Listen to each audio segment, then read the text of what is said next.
Okay, good afternoon, guten Tag. Hello, everyone. Welcome to Studio 8.1 VODCAST episode 15 with me, Jarvis Todd, publisher of Telemedia Magazine News and online, and my old mate, Paul Skeldon, the editor and the wordsmith, who is responsible for producing all this fantastic content for you guys.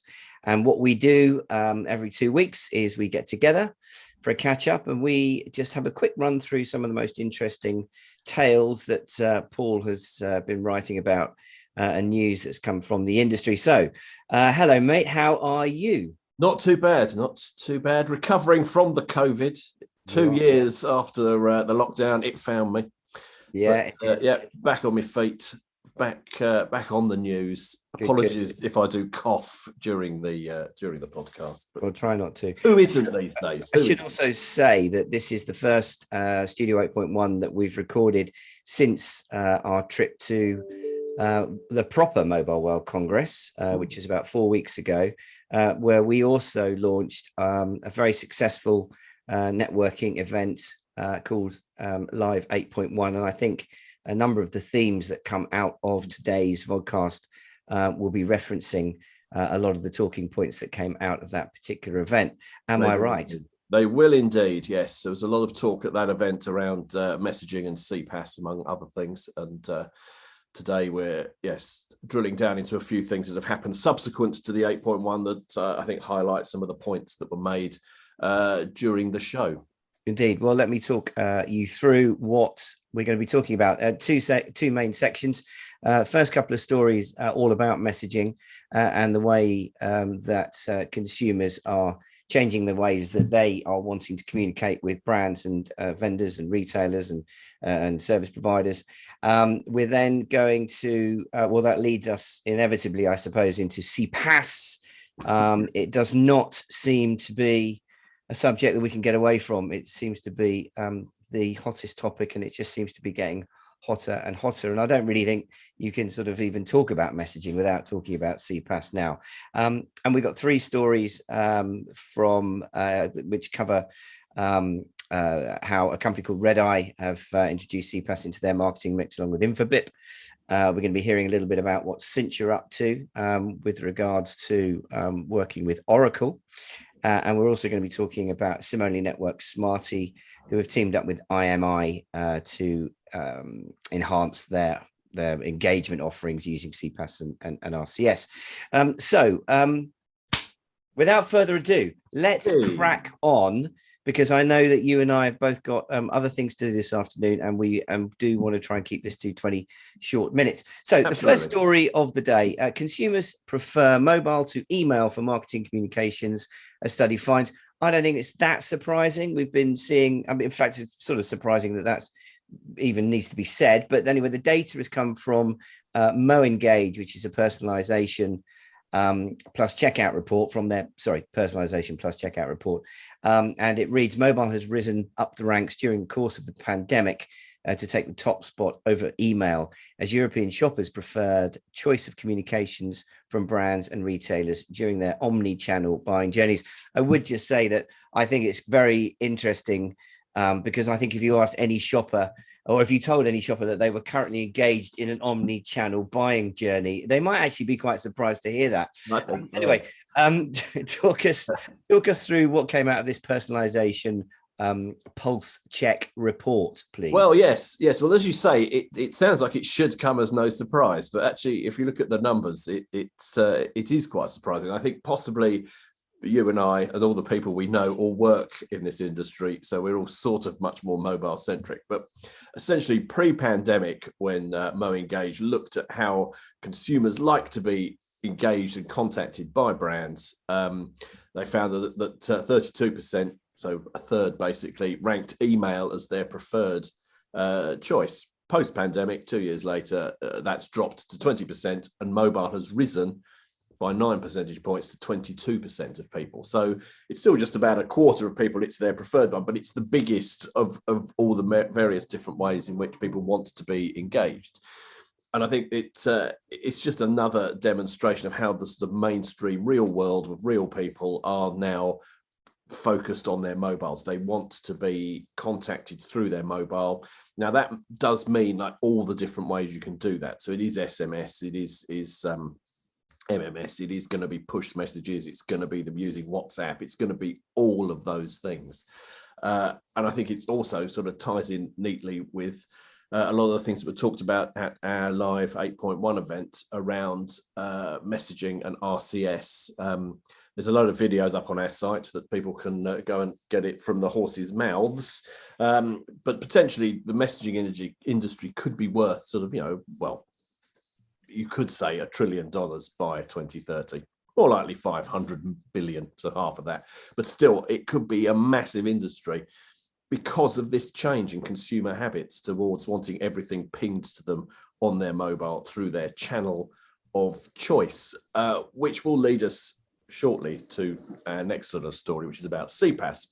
But before that, just to sort of highlight and illustrate to some degree the power of messaging, a separate story out around a charity called Fair for You, which helps sort of people with sort of low credit ratings and things access finance to buy sort of essentials. It's switched to using SMS to interact with its customers, I suppose you would call them, so the people who use its service, its charitable services. And since turning to SMS messaging as the primary method of communication, the charity has received 5 times more applications than it did using email alone. So this sort of is a practical, real world example of they switched to SMS and actually delivered, 5 times as many engagements, which backs up what the Mo Engage statistics find. Mobile is more effective and more popular than email. The other thing that the charity Fair for You identified is that the two-way sort of messaging that you can get through SMS in this case also ensures that the company is able to service more customers and be more effective with how it does that, and keep the people it works with feel engaged and sort of informed. So I think this is the other driver of it, is this two-way engagement that messaging delivers, that email just really sort of doesn't. It doesn't, you don't often want to reply or aren't able to reply to marketing and sort of customer service emails. They're usually sent from no reply accounts because they don't want to get bombarded and spammed. Whereas this form of, forms of messaging, mobile messaging, are much more personal and much more interactive and much more two-way, and demonstrably deliver some results. Yeah, and there was another point about the service itself, because they were talking about some quite sensitive issues for the consumer in terms of their personal finance and often being in difficult circumstances. And they think, or it was sort of suggested, that there's a sort of trusted anonymity with SMS messaging, in that those particular customers felt more comfortable using that channel to talk about those particular problems than certainly making a phone call or talking directly with somebody. And it sort of almost lent itself to that particular charitable service. And Laura Brown, the marketing lead at Essendex, who I think were involved in, they were the messaging guys, said that customers now have access to so many communications channels with their own preferred ways of getting in touch with a business or service. Organizations must recognize this and begin to diversify from an email-only approach to one that encourages active two-way conversations, which I think is a very good summary of pretty much every PR piece that we've talked about with regards to messaging, CPaaS, and omni-channel communications over the last couple of year and a half, 2 years. One other thing I think is worth bearing in mind, and kind of it didn't surprise me, I suppose, but we talk about how in this case, emails falling away in favor of mobile, and no surprises there. But it was interesting to note that mobile, being 22%, was only 3% higher than social media, which from an old guy's point of view, I can't possibly understand. But I think it just goes to show that, probably unsurprisingly, if you talk about the millennials and below, actually they're almost as positive towards social media as a channel as they are towards mobile. So I'm sure that the many telemedia marketing I think as well, get that. I think as well that sort of social media also should be counted as mobile, because you're quite right. The sort of younger people are not exclusive. There's a lot of people our age who are all over Facebook, and they want to use that as their means of interacting with brands. But I think all these young people, particularly using Instagram and TikTok and those sorts of things, want to, they do that on mobile. They're not doing it elsewhere. And so that's also, in some way should be counted in mobile. I think that, like you say, the fact it's not that far behind shows how much that's grown as well. Yeah. So I suppose the fact that I don't know, is it because more people would tend to email on a computer during the pandemic? They were happily sitting in front of their computer, and now they're not. Whereas mobile lends itself more to messaging applications. I think a lot of people social media. A lot of people don't have a computer. I think that we saw a whole load of new people become digital and engage with digital brands and having to do their shopping online and stuff like that. And for many of them, the thing they picked up was their mobile, because that's what they use. Is not. I mean, a lot of I don't know what the statistics are, but I think mobile for many is the primary way of accessing the internet.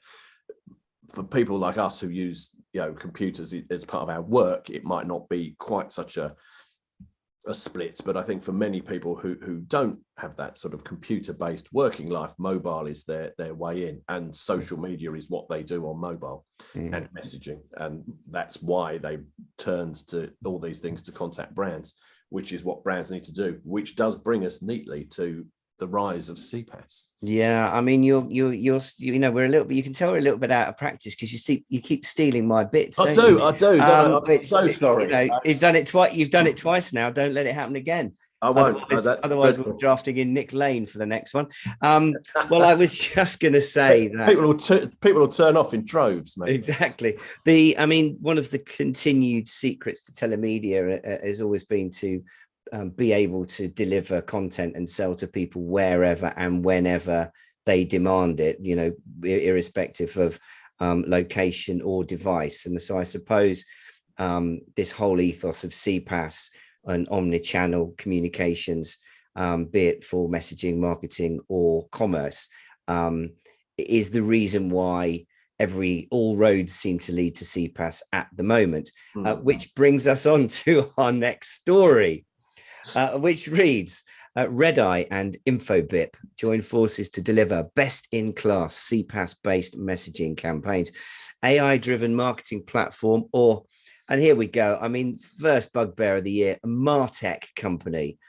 Please, marketing technology company Redeye has partnered with global cloud communications provider. Can't believe they haven't actually made that into an acronym, Infobip, to support and scale their multi-channel messaging offering. This partnership will offer Redeye clients greater reach and more effective delivery of their automated communications campaigns across the channels available through Infobip's CPaaS portfolio.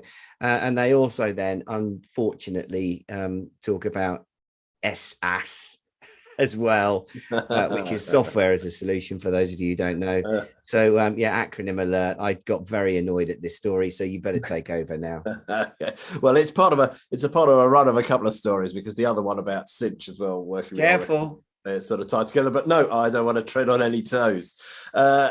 Yes, the Redeye provide a lot of, as you say, MarTech services, AI driven, no less, to a lot of businesses, particularly in the retail sector. And I flagged this one up because it's just another example of another sort of e-commerce / MarTech company tying up with one of the sort of telemedia companies to deliver essentially messaging. And I think the interesting thing about it is that they include in this the ability to deliver transactional and promotional messaging via SMS. It was quite interesting, wasn't it? Because when we were first talking about RCS and CPaaS and the transactional side, it was kind of quite big news when I can't remember who it was, maybe PM Connect or Centilli or one of those guys, or Kalira said, "Oh, all right, you can now do the billing." That was quite a big breakthrough, but the messaging side of it came first. The billing side of it was seen as the real sweet spot, and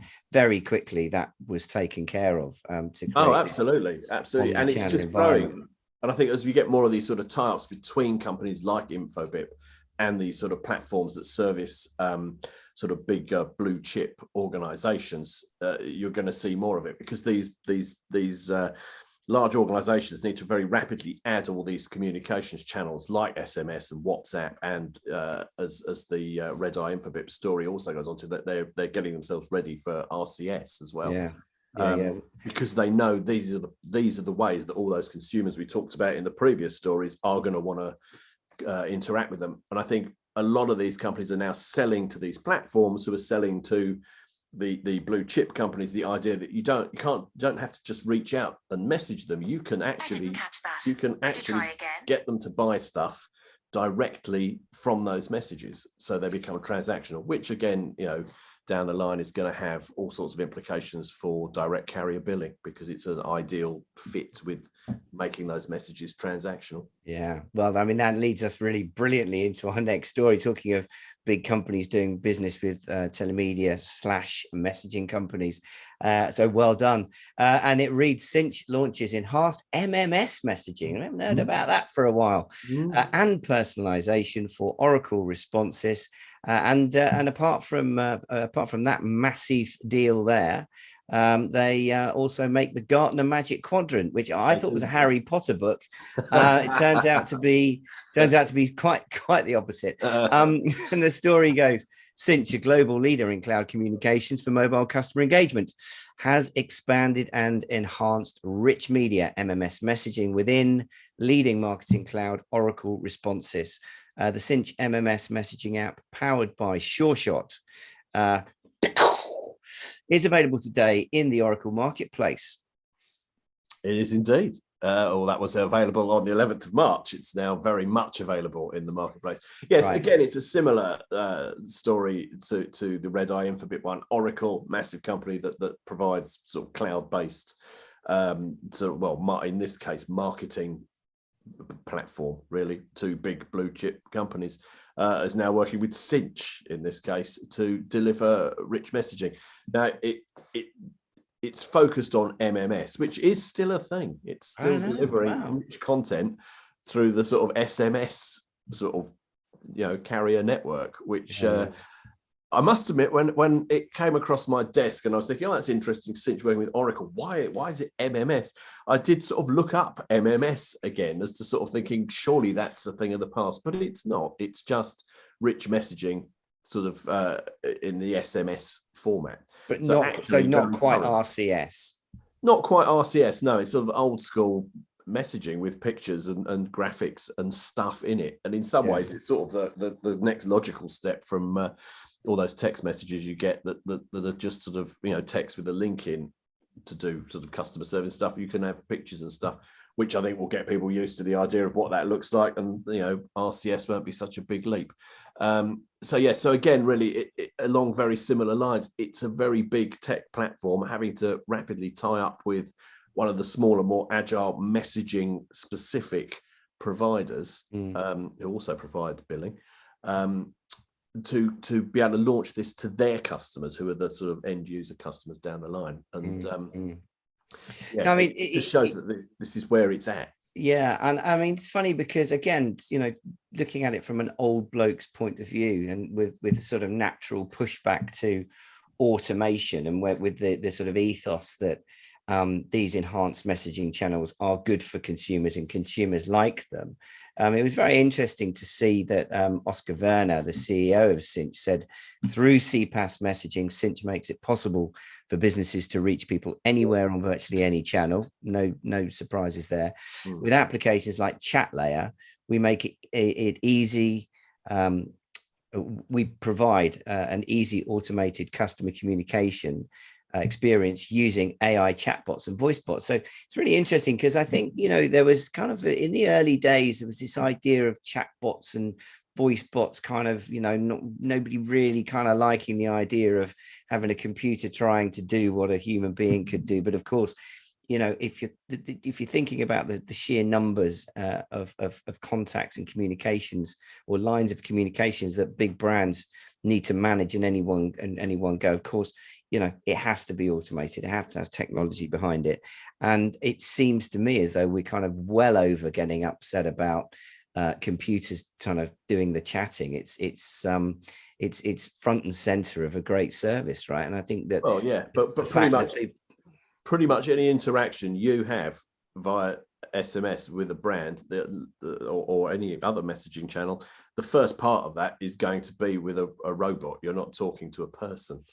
And some of them are going to be a lot better than others, right? Yeah, absolutely. I mean, I think this whole sort of cloud delivery, CPaaS essentially of doing kind of communications and messaging as a service that's hosted in the cloud just makes it easier to add chatbots and voice bots at different levels in it that can take more and more as they get more intelligent, and it's very easy just to add to that.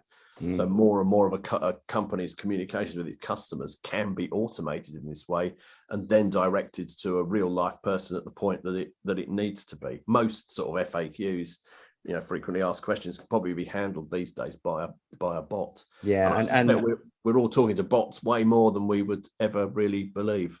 Well, and all the stats that we see about engagement levels are up, and of course that wouldn't be the case if people weren't quite happy to engage with but they don't technology know that's behind that. So, which brings us nicely onto our final story. And I have to say, Paul, I think we need, whilst with CPaaS and messaging is very important, I feel like we need to really put a message out there to the industry.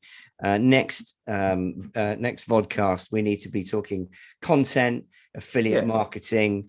We need to see a little bit more, because I think it's really interesting. You see the level of PR and news that's flying around this.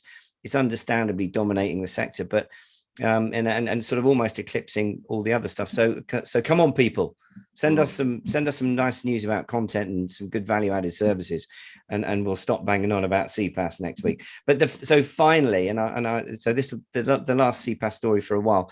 Smarty uses IMI Mobile's CPaaS and RCS to generate 100% increase in engagement. Well, there you go. Another example of how this is working. 100% increase in engagement is phenomenal. Well, although I suppose it depends what your starting point was. Smarty can now better support seamless customer engagement across its customer onboarding program, as well as throughout its in-life and retention campaigns, which require greater need for effective cross-channel personalized communications. So not just about engagement, but also about keeping customers happy, keeping them loyal, keeping them engaged, keeping them buying, all the sort of principles that have been near and dear to the telemedia industry's heart.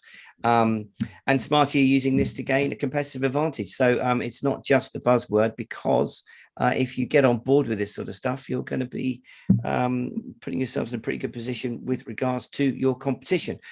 So talk us through Smarties, mate. Well, yeah. I mean, you just sort of summed it up really. I just threw this in as an example of a customer-facing business, in this case, a SIM-only sort of virtual mobile network operator, has used sort of CPaaS in all its forms, like to give it a multi-channel messaging capability, and has driven up engagement 100%. So much as we sort of demonstrated with the charity thing and messaging and how that's worked for Fair For You, this was just really to sort of show that using these things is actually generating real world results for real companies. And it really is, it's big business, and it is sort of, yes, we focus on it a lot, but it's I think fundamental to everything that sort of happens thereafter. And if you don't believe us when we say this is important, you need to believe Jay Patel, the VP and GM of WebEx CPaaS at Cisco. For those of you that don't know, I hope I'm right in thinking Cisco bought IMI, right? It did, yes. They did. Thank you. Right. And Jay says that we know that customer experience is becoming a board level discussion as more and more business leaders understand its increasing impact on the bottom line. So, I mean, that sort of says it all and makes a lot of sense. And he also goes on to say, using this approach to reaching out across the most appropriate channels, Smarty has unsurprisingly seen up to a 500% uplift in campaign engagement. And I've just got a pop-up over my screen compared to the traditional single channel approach. So multi-channels are the way, CPaaS is the way, your business is going to increase by 500%. Don't believe me. Listen to Jay Patel, VP at Cisco, because he knows what he's talking about. Absolutely.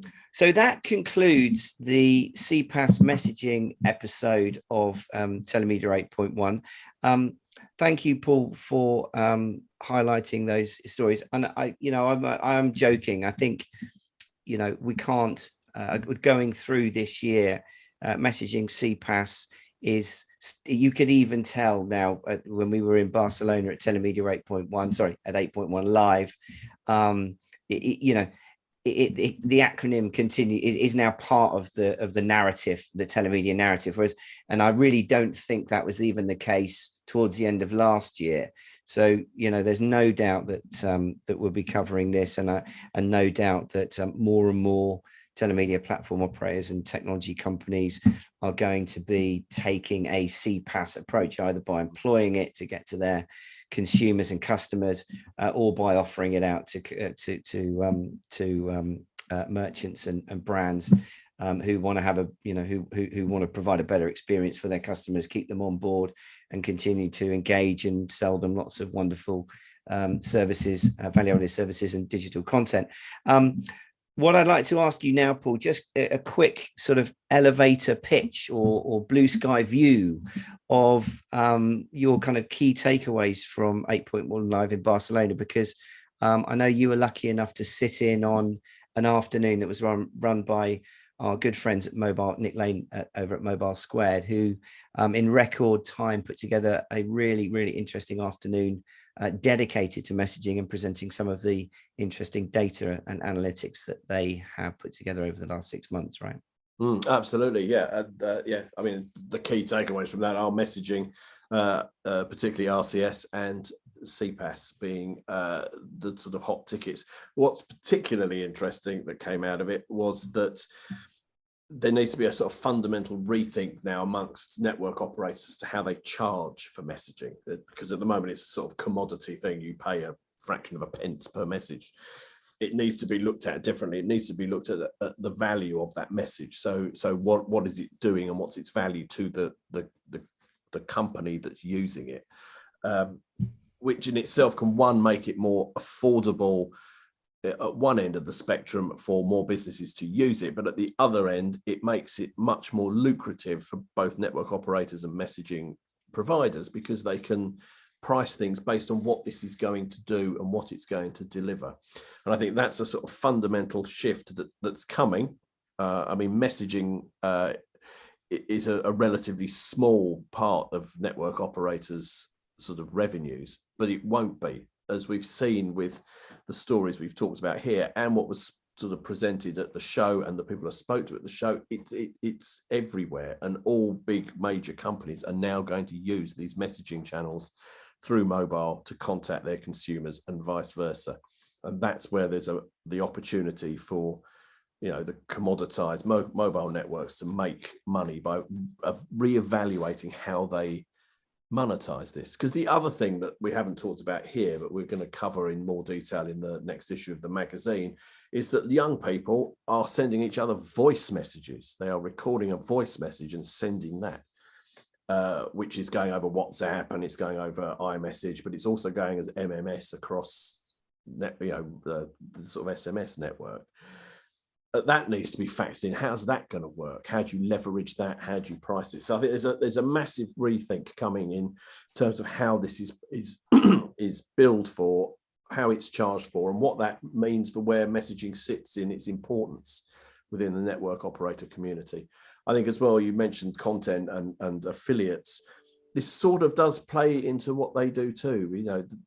The more mobile consumers are, that's where they need to be reached, and that's going to sort of make affiliates look at how they use the mobile channel. Again, how content is delivered, what that content is, how it's used, how that content can then inspire messaging and engagement, how that can then be billed for, how that engagement can sell things. It does all come together as one sort of thing. So the CPaaS messaging is our foundation, really, and we need to now look at how the businesses in our sector are going to build on that around content and marketing and all the other sort of elements of what they do. So yeah, that was sort of really what I came away from Barcelona thinking, that, and how nice it was to finally leave the house and go and actually do something with real people in the real world. Yeah. No, exactly. Well, I mean, listen, for anyone out there that is listening to this particular VODCAST, I mean, I think if that wasn't a brilliant summary of where we feel the telemedia industry is and all the exciting aspects that encompass what we mean by telemedia, then I think that was perfect, Paul. Thank you. And so obviously, as we mentioned, many of those ideas and topics will be filtering through into the next the summer edition, actually, of Telemedia Magazine, which will come out, I think, at the end of May, which means that this is an opportunity for anyone that's feeling like they're ripping up trees. I don't know if that translates across the world, but that's a good thing. If you're really making driving your business forward in the world of messaging, if you've got views on the role of carriers, particularly with regards to supporting payments and messaging and CPaaS in our sector, if you're interested in, as Paul was talking about, the developments of voice messaging again, in fact, everything really to do with messaging, then please get in touch, tell us your tales, and I know that Paul is going to be looking forward to hearing from you, and will do his very best to aggregate all the news and views from around the industry to put together some really good features on that.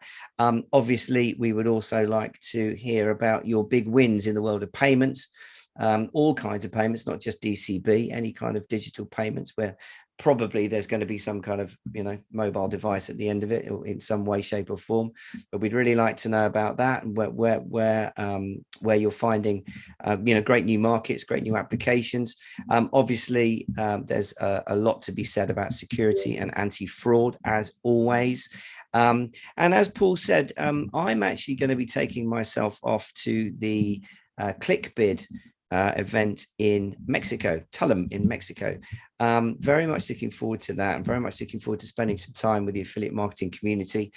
All kinds of interesting areas to talk about, not least the sort of the bad reputations, as well as and how that could be overcome, as well as obviously extolling the virtues of how performance marketing is still a killer way of getting content and services to market. So I'm really interested to find out how the affiliate sector is tackling some of the challenges that it has, reputationally and technically.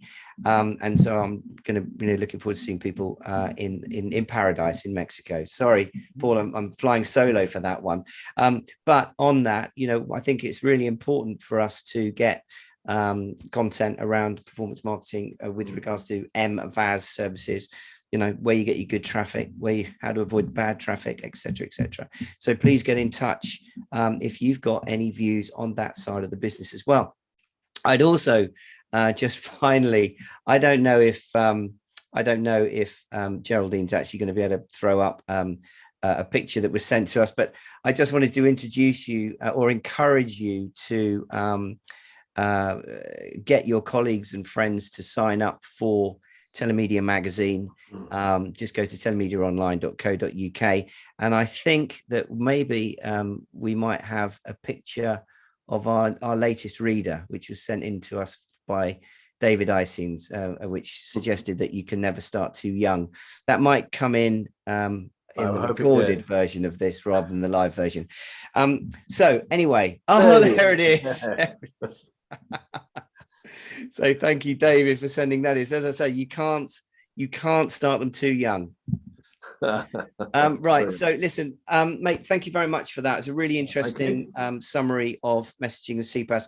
As I say, the next episode, we have to dig around desperately to find find something else. Well, unless something big and really major happens in messaging and or CPaaS, I'm afraid we might be back on the agenda. But yeah, I'm sure something else will occur between now and then. Okay, all right. Well, listen, we've got 2 weeks of growing our beards, and then we can go back to clean ourselves up for next 2 weeks' time. Absolutely. Thanks very much, mate. I'll see you soon. Thanks for watching, everyone. Take care. Bye-bye.